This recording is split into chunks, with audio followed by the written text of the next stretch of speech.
बिस्मिल्लाहिर्रहमानिर्रहीम अस्सलाम वालेकुम रहमतुल्लाह। आज एक एक करके तमाम के तमाम हुकूमतों का पोल खुल रहा है। जहाँ पर वफाकी हुकूमत शहबाज शरीफ की हुकूमत का पोल खुला अभी चंद दिन पहले, और मुसलसल उसके बारे में ना सिर्फ रिपोर्ट्स आ रही हैं, पाकिस्तान के अंदर भी जो रिपोर्ट्स तैयार की गई उनको तो चले दबा दिया जाता है।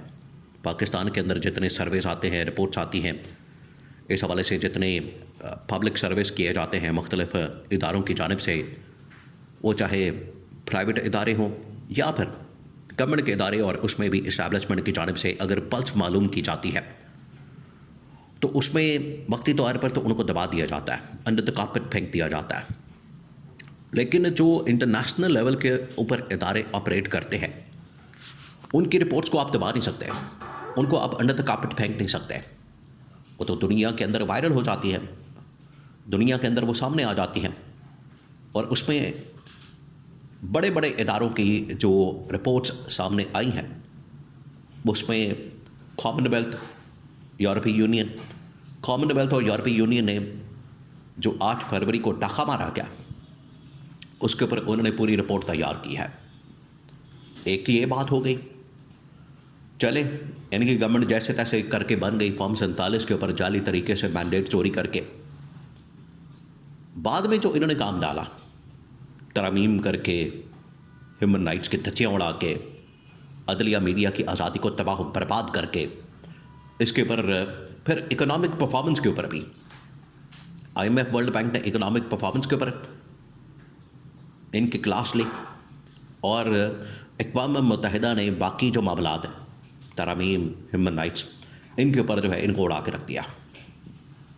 अब ये आप समझें कि पूरा का पूरा एक केस तैयार करके इंटरनेशनल इदारों ने, आलमी इदारों ने गवर्नमेंट के ख़िलाफ़ इस्टेब्लिशमेंट के सामने रख दिया। इस्टेब्लिशमेंट को तो पक्की पकाई खीर मिल गई, ये पूरा का पूरा केस तैयार मिल गया। यहाँ पर जो वक्ती तौर पर जितनी पल्स मालूम की जाती थी, इस हवाले से जितना इनका ग्राफ वगैरह चेक किया जाता था, इनका डाटा आता था, इनकी पॉपुलैरिटी चेक की जाती थी, इनकी पब्लिक के अंदर एक्सेप्टेबिलिटी चेक की जाती थी, एक्सेप्टेबिलिटी वो सारी की सारी फारग हो गई थी और इसको दबा दिया जाता था। लेकिन इंटरनेशनल इदारों की रिपोर्ट्स आने के बाद ये भी अब इसको डिस्कस करने पर मजबूर। दूसरी जानिब अब इमरान खान 8 फरवरी के लिए बिल्कुल तैयार है, या आप कह लें कि PTI, और PTI को अब निज़ाम के अंदर, सिस्टम के अंदर स्पेस मिलना शुरू हो गया। देखिए ये छोटी बातें नहीं हैं।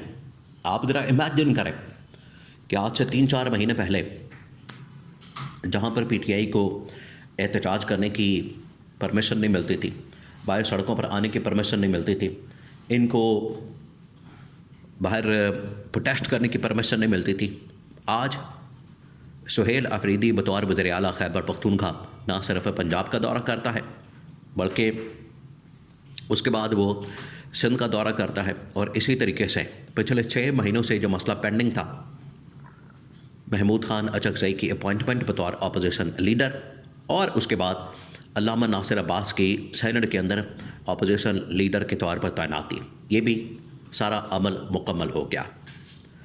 तो एक तरफ जहाँ पर इस्टेब्लिशमेंट अपना पूरा एक केस तैयार कर चुकी है, रिपोर्ट्स उसके पास मौजूद हैं, पूरा पब्लिक सर्विस, पब्लिक पल्स और हुकूमत की कारकर्दगी, इसका ग्राफ, जो तमाम चीज़ें इस्टेब्लिशमेंट के पास मौजूद है, उसकी अपनी भी तैयार करना, और इंटरनेशनल लेवल के ऊपर भी जो रिपोर्ट्स सामने आई हैं वो भी तैयार करके जो इन्होंने अपने पास रख ली है। दूसरा, PTI को जो स्पेस मिल रही है, ये वाज़ेह तौर पर इंडिकेशन है बहुत बड़ी। अब अगर कोई इसको ना देखे, ना समझे, तो वो अंधा बहरा तो हो सकता है,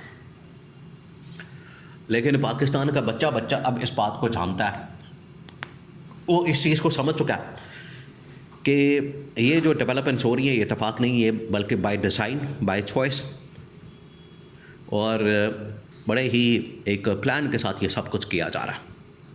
अब इससे पैगाम जो दिया जा रहा है वो ये कि 2-3 बड़े सहाफ़ियों की जानिब से तो बाकायदा इंकशाफ कर दिया गया है। 2-3 बड़े नाम, जिसमें एक सुहेल वड़ाइच, हामिद मीर और मुनीब फ़ारूक, इन्होंने खुलकर इंकशाफ कर दिया, बता दिया कि अब हम नए वंडर बॉय की तलाश में है, वंडर बॉय की, और वो किसी वक्त भी आ सकता है। इसी वजह से आप देखिए बिलावल की लॉन्चिंग, मरीम नवाज़ की लॉन्चिंग और मोहसिन नकवी की मुलाकातें, खुफिया मुलाकातें, ये तमाम चीज़ें हो रही हैं। जो मोहसिन नकवी ने मुलाकातें की हैं बड़ी खुफिया अंदाज में, बड़े ही सीक्रेट लेवल के ऊपर, वो मुलाकातें कोई एक दूसरे के साथ मिलना जुलना इस मकसद के लिए नहीं है कि आए जाएं बैठे हाल चाल पूछें सलाम दुआ करें, बल्कि ये मुलाकातें आखिरकार इस सेटअप को तब्दील करने के लिए, नया निज़ाम लाने के लिए और नया वज़ीर आज़म लाने के लिए सब कुछ हो रहा है।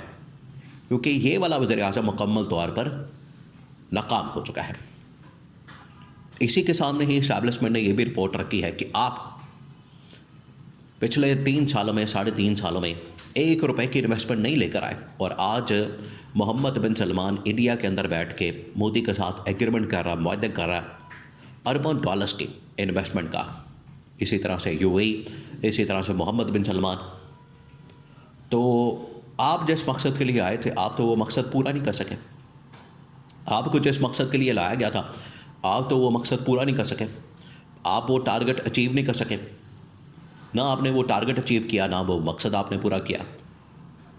तो अब इस गवर्नमेंट को, अब इस वज़ीर आज़म को बड़ा वाज़ेह तौर पर बता दिया गया है। ये जो हालिया डेवलपमेंट हुई है इन्वेस्टमेंट की इंडिया के अंदर, यूएई की जानिब से और सऊदी अरब की जानिब से, अभी चंद दिन पहले शहबाज शरीफ ने यूएई के सदर शेख ज़ायद अल नहयान के साथ इस्लामाबाद के अंदर मुलाकातें की। तो क्या निकला उन मुलाकातों से?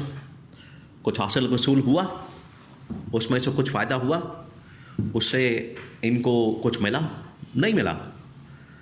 उसकी वजह यह है कि उनको भी पता है कि पाकिस्तान के अंदर इस गवर्नमेंट के पास लेजिटिमेसी नहीं है, अवाम इसको नहीं मानती, और यहाँ पर स्टेबिलिटी नहीं है, यहाँ पर हालात वैसे नहीं हैं।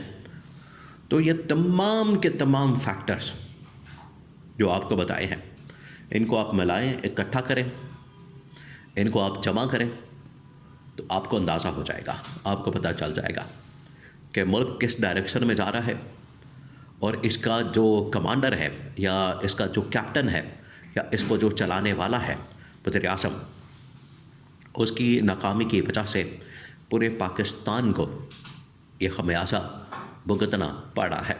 ये है असल मामला, जिसकी वजह से इस्टेब्लिशमेंट की जानिब से ये रिपोर्ट्स तैयार कर ली गई हैं। नए वज़ीर आज़म की तलाश शुरू हो गई है, और बहुत बड़ी खबर, ये जो इस वक्त बजट आ रहा है, मई जून में बजट आ जाता है, ये इस गवर्नमेंट की जानिब से पेश किया जाने वाला लास्ट बजट होगा। ये शहबाज शरीफ को बता दिया गया कि आपने लास्ट बजट पेश करना है, लास्ट बजट आपकी गवर्नमेंट पेश करेगी। ये बिल्कुल आखिरी वार्निंग गवर्नमेंट को दे दी गई है।